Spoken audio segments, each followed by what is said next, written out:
Bharatiya Janata party के संभाजीनगर शहर के महानगर पालिका में जो छत्रपति शिवाजी महाराज के पुतले का सुशोभीकरण हुआ है और महाराज की पुतले की ऊंची बढ़ाने का जो काम किया गया है वो हमारे से ही शुरुआत हुई है।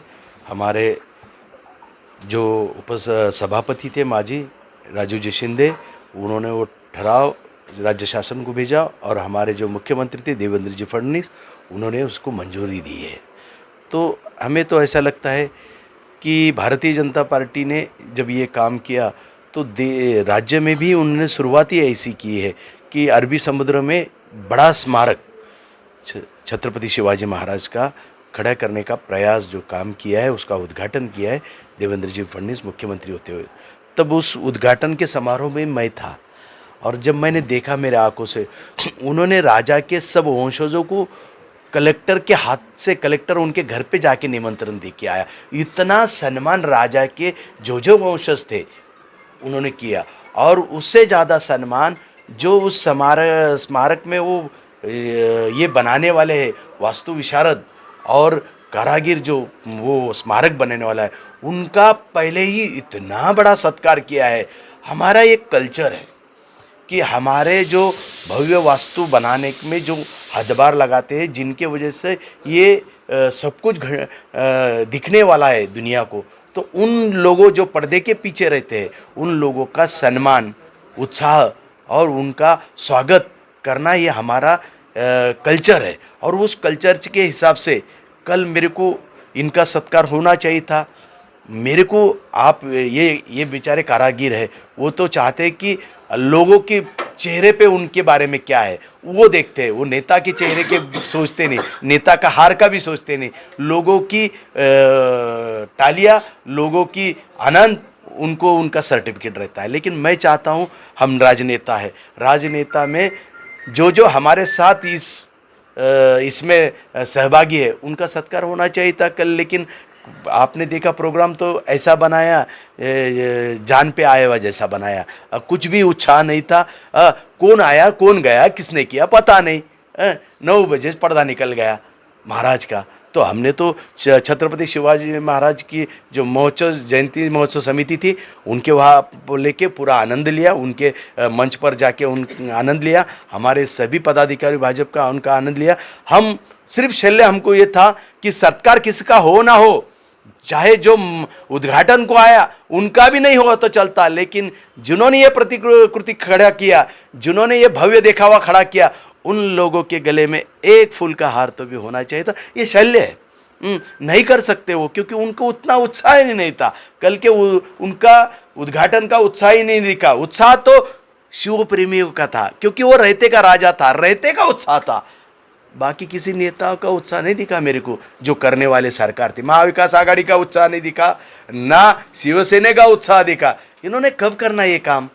हम तो उनके घर पे आके, क्योंकि हमारे को कल से रुक हो रही थी, नहीं भाई वो उनका सत्कार होना चाहिए, ये भावनाओं से लेके हमारे जो पदाधिकारी है, राजू शिंदे, समीर राजूरकर, शिवाजी दानगे जी, प्रवीण जी घुगे, हमारे प्रदेश के जलेंद्र जी शेंडगे, ये सभी हमारे साथ आए इनका सत्कार करने के लिए। ये हमारा फ़र्ज़ है, हम कोई बड़ी बात नहीं कर रहे।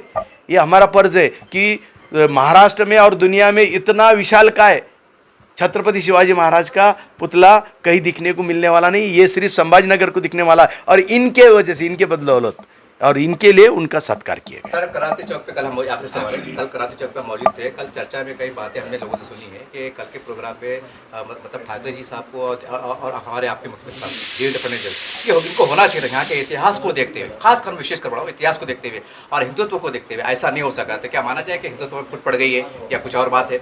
नहीं, आप बहुत बड़ी बात बोल रहे हैं। इन महाविकास आघाड़ी के सरकार में कोई समन्वय नहीं है, कोई समन्वय नहीं। कौन से सरकार का मंत्री तो भी आया क्या दूसरे? मुझे ये बताओ कि ये महाविकास आघाड़ी बोलते ना, ये राज्य सरकार चला रहे ना, नहीं ठीक है। आदित्य ठाकरे, कांग्रेस का कोई मिनिस्टर, राष्ट्रवादी का कोई मिनिस्टर था क्या?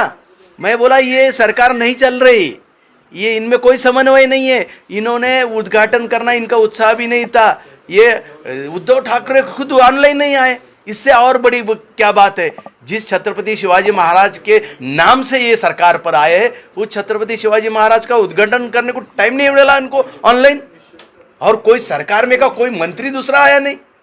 ये कितनी खेदजनक बात है। वो रहते का राजा था, वो भी जरूरत नहीं थी, इन्होंने आना नहीं आना। रहते ने कल उद्घाटन किए हुआ है, इन्होंने नहीं किए हुआ है। रहते ने उद्घाटन किया, शिव जयंती महोत्सव समिति ने उद्घाटन किया हुआ है। मैं तो ऐसा दावा करूँ, मैं शब्दों में कोई बोल ही नहीं सकता, इतना मुझे अच्छा लग रहा है कि जो शब्द ही नहीं है कि, और इतना प्रेम मुझे औरंगाबाद में मिला है, यानी संभाजी नगर में, कि पूछो मत। मैं अभी सुबह से जो बाहर पढ़ रहा हूँ तो हर लोग मेरे साथ सेल्फी या फ़ोटो निकालने की कोशिश कर रहा है। मैं आपके साथ मुझे फ़ोटो निकालना है, आपके साथ मुझे फ़ोटो निकालना है।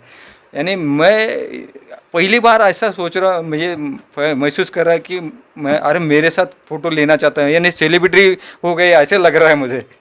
इतना अच्छा मुझे प्रेम मिला यहाँ पे। ये स्टैचू बनने के लिए मुझे 1.5 साल लगा, और उसका मुझे आज फल मिल रहा है, ऐसा मुझे लग रहा है। यानी मेरा पूरा समाधान हो गया, ये देख के ऐसा लग रहा है पूरा। सर, आपने जब इतना बड़ा कार्य किया है तो मेरा सीधा सवाल ये है कि भारत सरकार की ओर से हमारे हमारे हमारे जो मुख्यमंत्री है उनकी तरफ से आपको पर्सनली तौर से कोई बातचीत या स्टेज पे बुलाया गया, आपका सत्कार किया गया, ऐसा कुछ? क्योंकि आपने बहुत बड़ा गौरवशाली काम किया है, हम भी इसकी कल्पना नहीं कर सकते। इसके बारे में कुछ आपको जितनी रिस्पेक्ट मिलना चाहिए था, एक ऐसा तो होना नहीं चाहिए था। खैर आपका बहुत बड़ा काम है, लेकिन फिर भी एक दिल में रहता है कुछ। मुझे ऐसा ये नहीं लग रहा है, लेकिन वो जो पब्लिक को देखो मुझे जो गर्व लग रहा है ना, वो मेरा सर्टिफिकेट है। वो बस मैं समाधान नहीं, यानी किसी ने नहीं किया तो भी मुझे कुछ कल आप स्टेज पे नहीं थे, चर्चा है सर व्हाट्सएप फेसबुक पे। नहीं, वो मुझे उसकी खंती नहीं है, लेकिन वो जो पब्लिक ने मुझे दिया है ना, बस समाधान, बस वही की ओर से आपका बहुत अच्छा आपका सत्कार ये उन्होंने अभी तो ये मुझे बड़प्पन लग रहा है कि उन्होंने आके मेरे पास आके उन्होंने सत्कार किया। ये तो मेरी बड़ी बात हो गई है, बहुत बड़ा अच्छा लग रहा है मुझे। आज शिव जयंती के जो दृष्टिकोण से आज पूरे महाराष्ट्र को, देशवासियों को क्या संदेश देना चाहेंगे बतौर ये मुझे लग रहा है कि हिंदू राजा ने जो हमारे साथ, ये जो हिंदू यानी समाज को बढ़ाने के लिए या जो अत्याचार हुए हैं वो रोकने के लिए जो कोशिश की उन्होंने, और जो हमें दिया है हिंदू बचाने के लिए, हिंदू राष्ट्र होना चाहिए, ये जो है वो मुझे लग रहा है कि ये इससे वजह से हम बच गए। ये बहुत ही प्राउड फील है महाराज की वजह से। सर, आपने जब मार्केट किया था आपके मन में क्या चल रहा था कि हम एक इतने बड़े राजा का काम करने जा रहे हैं, मूर्ति बनाने जा रहे हैं? एक बहुत गौरव की बात, लेकिन कैसा लग रहा था आपको? जितना गर्व है उतना ही वहाँ पे रिप्रेजेंट होना चाहिए, यही फीलिंग था सर। कि जो भी देखते हैं हम, जो सुनते हैं, वही चीज़ वहाँ पे बनते वक्त राजा को वो मान मिलना चाहिए। हमारी तरफ से पूरी कोशिश थी, इससे ज़्यादा तो शायद बोल ना पाऊँ मैं कुछ। सर, लेकिन फिर भी आज शहर में चर्चा है कि कल क्रांति चौक पर आपको स्टेज पे बुलाना चाहिए था, आपका सत्कार करना चाहिए, आपका मनोबल जिसके आप योग्य है, ऐसा चर्चा है सर। इसके बारे में कभी मन में कोई ऐसी बात कि नहीं हमारे साथ थोड़ा सा कहीं कुछ हुआ है, ऐसा कहीं कि एक? शायद नहीं सर, हम दोनों साथ में थे, और शायद मराठीमध्ये म्हणतो आपण पोच पावती भेटावी, ती आजही भेटते आणि कालही भेटली लोकांकडून। एकदम साध्या भाषेत तेवढंच सांगणार मी कामाची, आणि कोणतीही त्या बाबतीत खंत नाही की किती मोठं होतं। गर्दीमुळे जर नेते मंडळींना जागा नव्हती भेटत तर आम्हाला भेटली नाही भेटली त्याचा फरक नाही पडत आहे मला। सर, इससे पहले आपने कई मूर्ति का निर्माण किया होगा, कई जो भी है, लेकिन आज की जो आपने शिवाजी महाराज की जो मूर्ति को बनाया है आकार को, तो आपका क्षण पल के पहले बनाते समय क्या लगता है, आज के बनाने में आपको क्या ऐसा लग रहा है खास विशेषता? सर, ये आमच्या अपेक्षेच्या बाहेर आहे की इतका मोठा प्रतिसाद भेटणं आणि एवढ्या मोठ्या प्रमाणात आवडणं, पूर्ण स्ट्रक्चर, साहेबांनी बनवलेली मूर्ती आणि आम्ही केलेलं सुशोभीकरण, या दोघंही गोष्टी लोकांना मोठ्या प्रमाणात आवडणं हे ओव्हरवेल्मिंग आहे।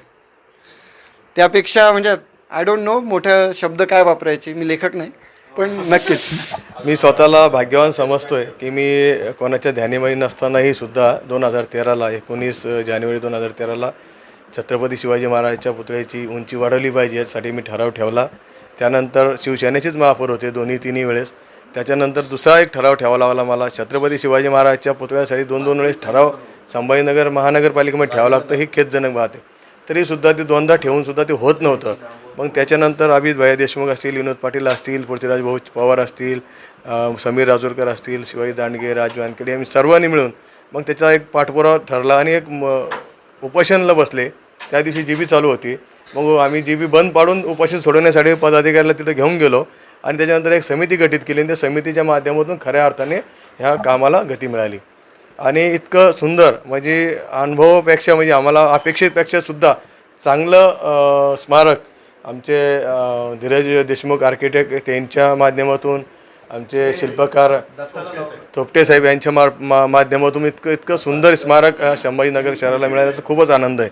आणि अपेक्षा अशी होती की मुख्यमंत्री ह्या राज्याच्या छत्रपती शिवाजी महाराजांचं उद्घाटन त्यांच्या हस्ते व्हावं, परंतु ते ऑनलाईन होणार होतं असं त्यांचं कळलं. आम्ही ऑनलाईनला विरोध केला होता, तरी नंतर आम्ही ॲक्सेप्ट केलं, ठीक आहे ऑनलाईन किंवा मुख्यमंत्री समजा काही कारणास्तव येऊ शकत नसतील. ज्या संभाजीनगरमधून शिवसेनेची सुरुवात झाली त्या संभाजीनगरच्या स्मारकाला मुख्यमंत्री यायला पाहिजे होते, परंतु ते ऑनलाईनसुद्धा येऊ शकले नाही. हे खेद वाटतोय आणि दुर्दैवी वाटतंय महाराष्ट्राचे मुख्यमंत्री ह्या मोठ्या ऐतिहासिक सोहळ्याला ते उपस्थित राहू शकले नाही. आणि ज्या पद्धतीने त्यांनी रात्रीच्या 12-11च्या दरम्यान उद्घाटन केलं, तितक्या रात्रीसुद्धा 1-2 लाखाच्या वरती जनसमुदाय शिवभक्त तिकडे जमले होते. आणि हा सोहळा जर संध्याकाळच्या टायमाला असता, मला असं वाटतं निश्चितच आणखी याच्यापेक्षा चांगला सोहळा होऊ शकला असता. आणि आता जर ह्या वेळेस आमचे भारतीय जनता पार्टीचे नेते देवेंद्र फडणवीस साहेब जर मुख्यमंत्री असते आणि ते जर ह्या सोहळ्याला आले नसते तर विरोधकांना काय केलं असं हे तुम्हाला माहिती. परंतु ते ह्या राज्याचे मुख्यमंत्री असते आणि छत्रपती शिवाजी महाराजांच्या पुतळ्याचं अनावरण असतं तर असं कधीच झालं नसतं, शक्यच नसतं. ते कुठं जर असते तर ते ह्या रात्रीला उपस्थित राहिले असते आणि छत्रपती शिवाजी महाराजांच्या स्मारकाचं उद्घाटन त्यांच्या हस्ते झालं असतं. परंतु ठीक आहे, काही का असाना छत्रपती शिवाजी महाराजांसुद्धा ते मान्य नव्हतं, म्हणून ते अगोदरच उद्घाटन होऊन गेलं. 9 वाजताच पडदा पडला आणि छत्रपती शिवाजी महाराजांचं उद्घाटन झालं. आणि खऱ्या अर्थाने सर्व शिवभक्तांनी आणि ह्या वर्षीचे जे आमचे अभिजित भैया देशमुख अध्यक्ष छत्रपती शिवाजी महाराज उत्सव समितीचे, तर आमच्या वतीने आम्ही पूर्णपणे छत्रपती शिवाजी महाराजच्या या कार्यक्रमासाठी सर्वांना एकत्र घेऊन काम करण्याचं आम्ही ठरवलं होतं आणि ते आम्ही यशस्वीपणे पार पाडलं. परंतु एखाद्या विशिष्ट पार्टीनं फक्त हे स्वतःचं श्रेय, म्हणजे तुम्ही आता बघू शकता की ज्यांनी हे शिल्प घडवलं, ज्यांनी निःशुल्क याचे कामाचे पूर्ण केलं, त्यांचा सत्कार साधा हारसुद्धा तिकडे स्टेजवर टाकण्यात आला नाही. आणि हे सुद्धा कुठंतरी खंत वाटते की ज्यांच्यामुळं हे स्मारक आम्हाला मिळालं, छत्रपती शिवाजी महाराज स्मारक जे ऐतिहासिक सोहळा झाला, त्या ऐतिहासिक कलाकाराला तुम्ही तिला मान सन्मान द्यायला पाहिजे होतं, ते देता आला नाही. आता नंतर तुम्ही काही जर केलं तर ती भरून निघणार नाही. जी ती परिस्थिती म्हणजे ज्या वेळेला उद्घाटन होतं त्यावेळेला त्यांचा मान सन्मान झाला असं मला असं वाटतं की त्यांना मेहनत केल्याचं त्यांना आनंद मिळाला असता किंवा समाधान व्यक्त झालं असतं. तरीसुद्धा त्यांनी याच्यामध्ये नरवस होऊ नये. जनतेने त्यांचा सत्कार केलेला आहे. जनतेच्या मनामध्ये लोकांना वाटतं की कोणत्या कलाकाराने हे कार्य केलं, कोणत्या आर्किटेक्टनं हे केलं, म्हणून ते आता उत्साही आणि ते बघतील की हे यांनी केलं. तर ते आता त्यांनी सांगितलं त्यांच्या ह्याच्यात की स्वतःहून लोक सेल्फी काढतात. हे शिवभक्त आहे, हे कोणत्या पार्टीचे कार्यकर्ते नाही आहे. कोणी आलं तर टाळ्या वाजवून, कोणी गेलं तर घोषणा द्या. हे स्वतःहून त्यांचं घरी येऊन लोक सत्कार करतात. हे त्यांचं मोठेपण आहे आणि मला असं वाटतं त्यांनी केल्याच्या कार्याची पावती आहे. से आपने देखा भारतीय जनता पार्टी की ओर से इनका जो सत्कार किया गया. हम ज़्यादा ना कहते, शॉर्टली इतना ही कहते हैं कि हमारे महाराष्ट्र में, देश में हम देखते हैं कि फिल्म इंडस्ट्री में नाचने गाने वालों का पुरस्कार दिया जाता है. जो नाचने गाने वाले होते हैं उनको पुरस्कार दिया जाता है. जिन्होंने हमारे महाराष्ट्र के, देश के राजा का एक इतना बड़ा स्टैचू बनाया है और उसके सम्मान में अगर हम कुछ नहीं कहते हैं तो कहने का प्रश्न उठता है. अब सवाल आप पे है कि आपने कहाँ चूक की, कैसे की, ये आप पे निर्भर.